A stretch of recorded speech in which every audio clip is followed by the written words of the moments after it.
We're going to take a look at the beginning of Chapter 4 and how prokaryotes are classified. So remember that prokaryotes are grouped into two domains. So we had domain bacteria and archaea. And if we find a newly discovered prokaryotic cell, how we decide which domain it belongs into is we can compare the sequences of the rRNA genes, because all cells have rRNA genes, and so we can just compare those to see which domain that they belong into. And so far, the majority of bacteria and archaea have not been cultured because we don't always know what exact nutrients and living conditions they require to grow in the lab. So a lot of times they have not been studied in the lab. And we've only discovered about 1% of microbes. So there's a lot still left out there that we don't even know about. And of the 11,500 bacterial species that we know about, less than 5% actually cause human disease. So there's actually very few that are harmful to humans. So here's our phylogenetic or evolutionary tree that we've looked at before. So remember that the bacteria evolved first. They branched off first, and then second to evolve were the archaea. And then the eukaryotes evolved last. And then down here at the root of the tree, we've got LUCA. And remember, LUCA stands for Last Universal Common Ancestor. And this is just the last cell that was the common ancestor of all of the cells that, or all of the organisms that are alive today. So it may not have been the very first cell that evolved, but it was the last cell that gave rise to all life forms that are alive today.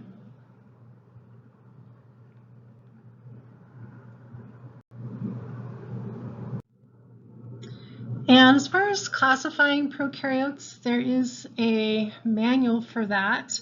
So if you're working in a microbiology lab, there's this Bergey's Manual of Systematic Bacteriology that they'll probably have on hand. You do not need to memorize that, but just you've heard of it. I would know the definition of a prokaryotic species though. So that's just a population of cells with similar characteristics. And a lot of times the bacterial species will consist of closely related strains.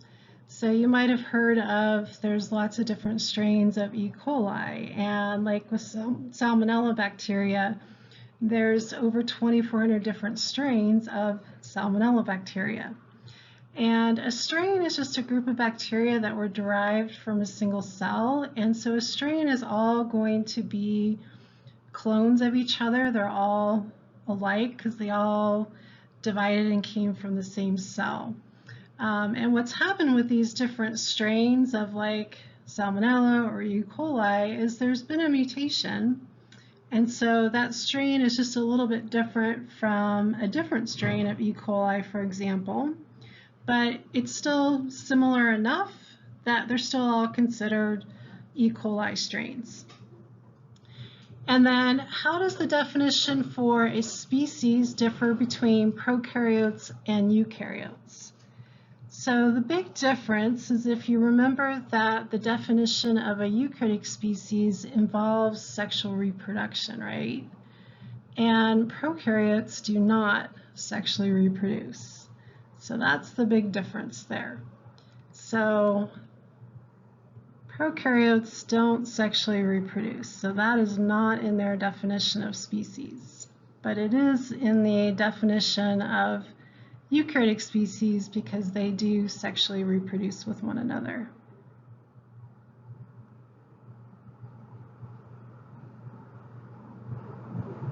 So I would know that for the exam as well. just knowing how they differ in their definition of species between prokaryotes and eukaryotes. Okay, there's several different methods we can use to classify and identify bacteria. We can look at the morphological characteristics, and that word morph means shape. So we can look and see, are the bacteria, are they bacilli, cocci, are they spiral shaped? That can help us identify which bacteria we're looking at. Do they have flagella? Do they have endospores? That can kind of narrow things down. We can look at the gram stain. Are they gram positive? Are they gram negative?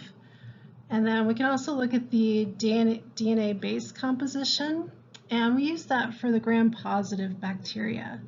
So we look at how many G's and C's are in the DNA.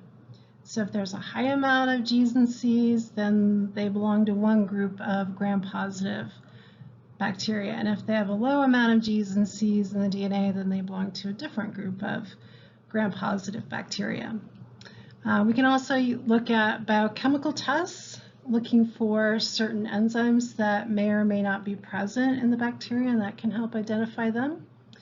And then we can certainly compare the rRNA gene sequences, and that will help us identify which bacteria we're looking at as well. All right, so just the DNA base composition. We're going to use this for the gram-positive bacteria.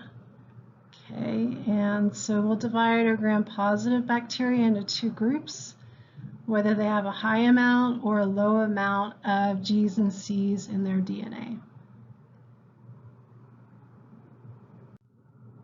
And then we can use these biochemical tests. So they'll use these in labs. So for example, we might have a specimen from a patient, and they'll grow the specimen on different types of culture media in the lab to try to identify, what's causing the infection in the patient. And so maybe our first question is, well, is this bacteria able to use lactose as a food source? Can they ferment that? And maybe we find out that no, they can't. So we go down this pathway. And then our next question is, well, can they use citric acid as a carbon source? And maybe the answer is no. Well, then our identification of the bacteria from our patient, it has to be Shigella. Okay, and that's what's causing our patient's diarrhea. Okay, and so you can kind of look through this, and it's kind of interesting. And in lab, you'll actually work with some of these and figure out what bacteria is which based on what enzymes they have and what they're able to break down or use as food sources, and so that's kind of interesting. Okay, we can also use the rRNA sequences and compare those.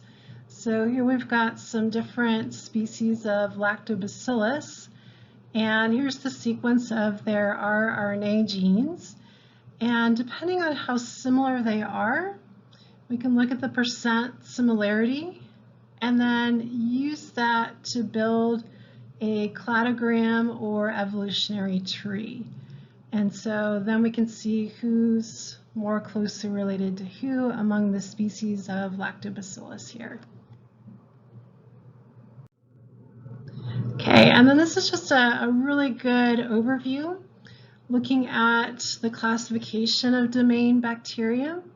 So we're going to divide our bacteria into two big groups. We've got the gram-negative bacteria and gram-positive. And then in the gram-negative bacteria, we're going to further divide them into two groups, into what's called the proteobacteria and then the non-proteobacteria. And then the gram-positive bacteria, we're going to divide them into two groups based on how much G's and C's they've got in their DNA. So if they have a low amount or a high amount, they're going to go into different groups based on that. Okay, so this would be good to know, just this overall big picture and how we classify the bacteria into gram-negative, gram-positive, and then further into groups from there.